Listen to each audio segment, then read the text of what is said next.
If you've invested or have considered investing in a real estate syndication, more than likely you were presented what's called a PPM, or a Private Placement Memorandum. This is a very important document for you to get familiar with because it gives you all the information you need to know so you can decide whether or not you want to invest.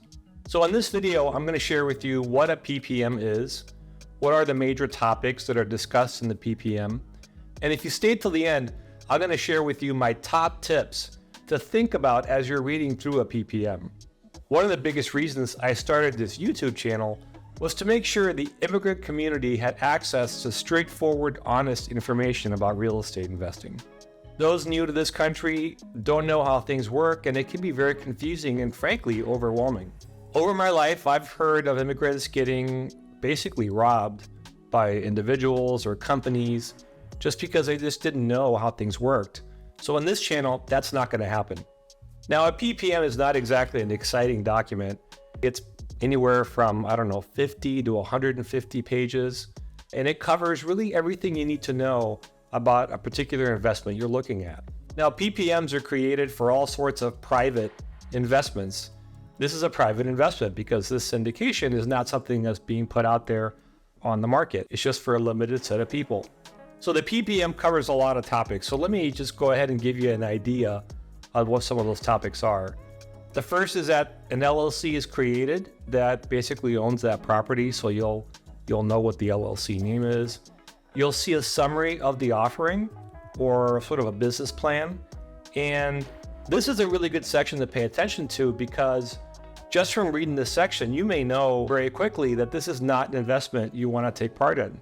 It could be because perhaps they require accredited investors and you're not accredited, or perhaps they have a minimum investment amount that is higher than what you were hoping it would be.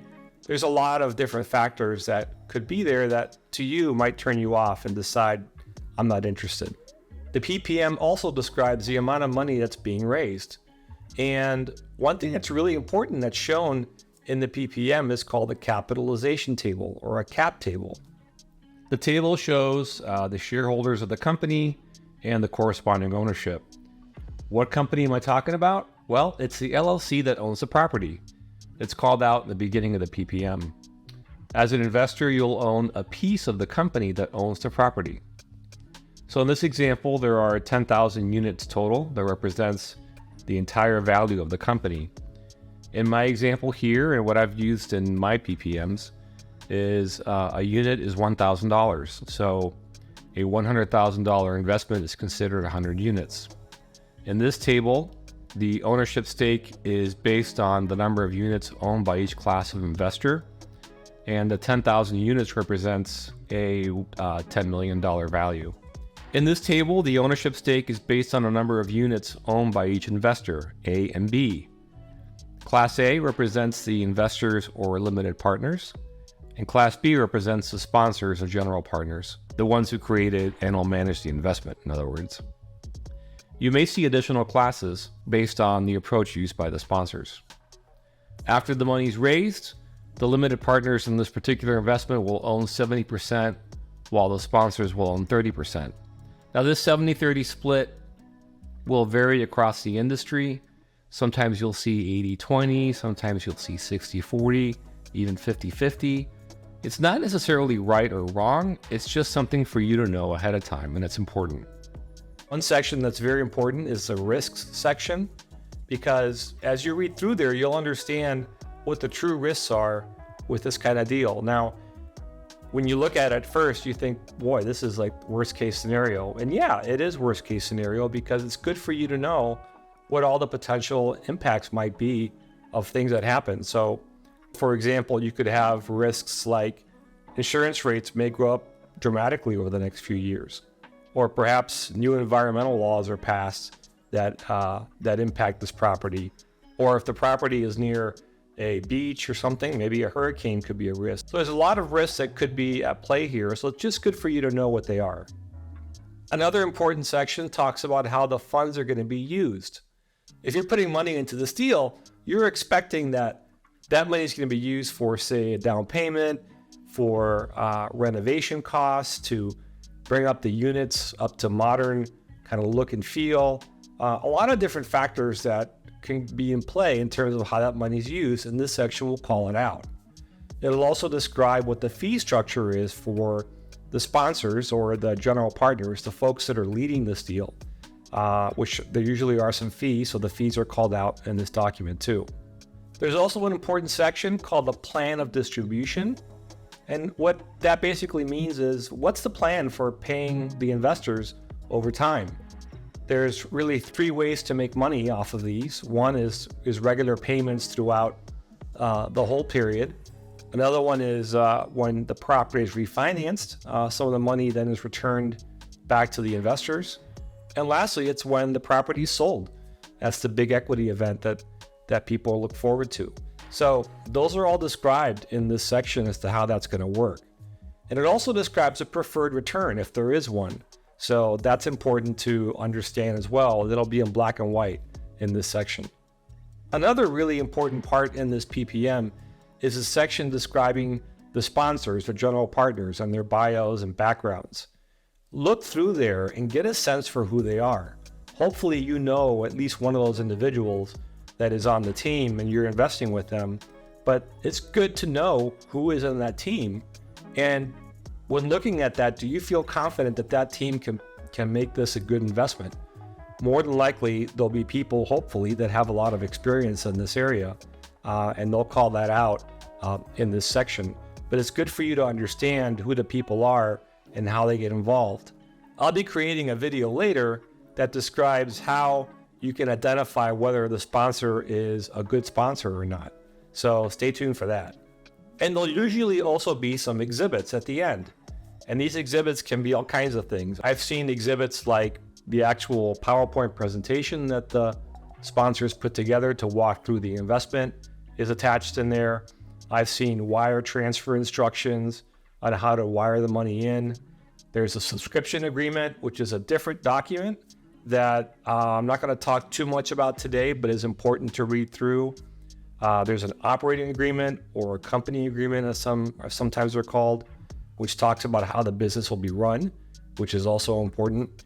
And there may be even an investor questionnaire, for example, asking to verify whether or not you're an accredited investor or sophisticated investor or neither. So there could be a lot of things in here as far as exhibits, but it's good to read through those to make sure that you're getting a good picture of what this is all about and all the different moving pieces that are involved in this kind of an investment. Now, some tips as you read through these.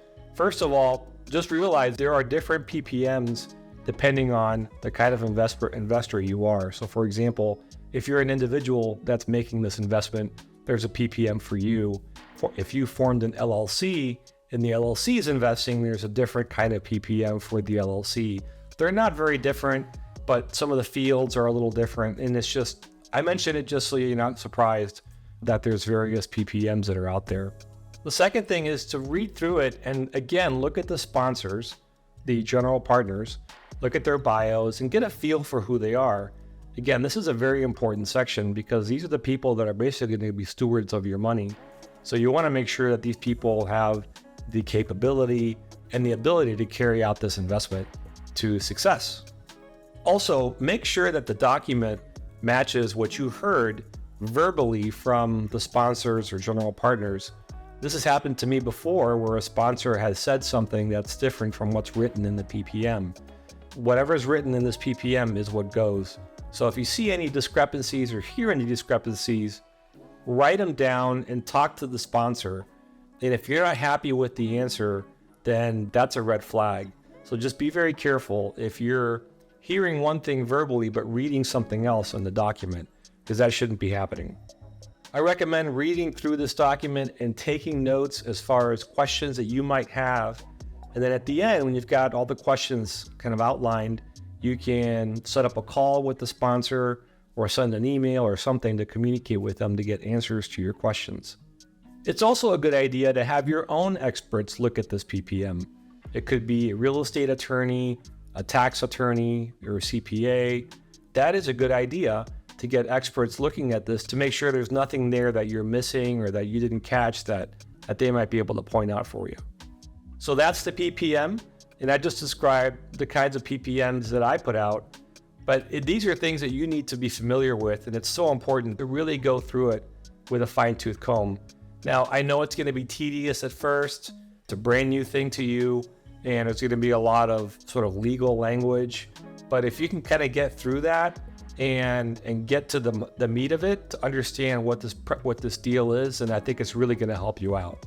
If English is not your first language and you're struggling with understanding what this document says, feel free to call the sponsor and have them explain certain sections to you, or get a friend that is a native English speaker that can help you understand the different sections as you read through them. And as with a lot of things, the very first time is probably the hardest, but as you continue investing in real estate in the future, you'll find it easier and easier because you'll know what to look for and what things you're going to see in this document. Now you know what a PPM is, but maybe you're wondering, okay, great, but a syndication, how does that work and what is that all about? Well, I made a video right here, which you can check out to find more about syndications. So thanks for joining me on the Immigrant Wealth channel.